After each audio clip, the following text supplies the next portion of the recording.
Welcome to Butcher's Building Blocks. Today we're going to do something different. Behind me, as you can see, is my drum sander.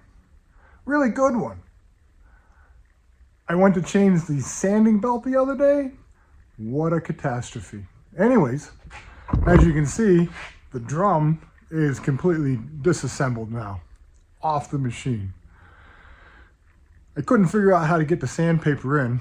I was told originally from other videos that putting in the motor side end of the sanding belt was a dog. Well, it really is. So I took it apart so I could figure out exactly how it went together. And now I'm going to show you so that you don't have the same problems that I did.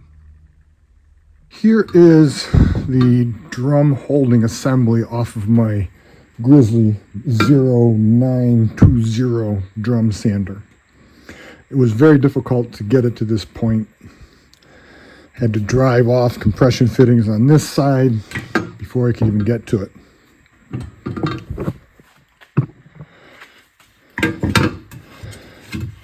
The side that is away from the motor is very easy to get the sandpaper into. Let me show you how the mechanism works while it's open and free. This is the side that's away from the motor housing. As you can see, there's a spring clip here. You just need to press that spring clip and then slide your sandpaper in. Releasing it, it's now trapped up against the shell wall here and doesn't come undone. Really easy to do. As you can see here, this is on the motor side.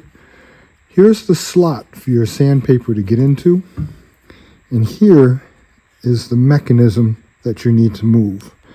So you have to take this, push it all the way over so that it lines up with this slot.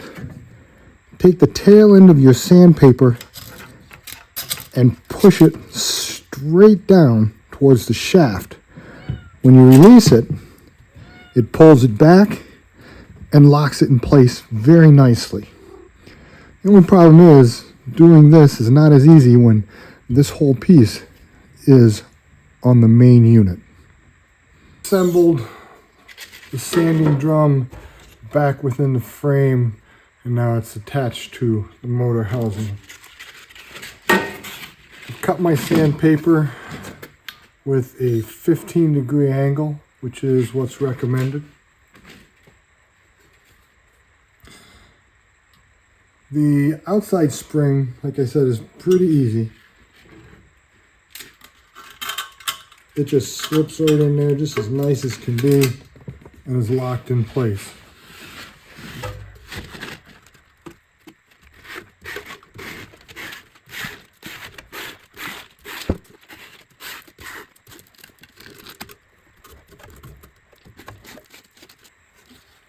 And now for the final section here. This is where it becomes difficult. I've just slipped my paper in here for a moment to hold it in place. This is the problem right here. There is not much room to get your fingers in here to turn that spring, which is, I can't get a good angle because this face plate here is stopping me. All right, we're at the key point now. This is the slot. Here's the drive motor. The problem, as I showed you before, is there's no room to get your fingers in here, and you can't see anything because you can't get your head down here. So you have to blindly reach in back of here, index that forward until you feel it stop, and then feed that sandpaper straight down. And again, we're just blindly doing this, so it's not there.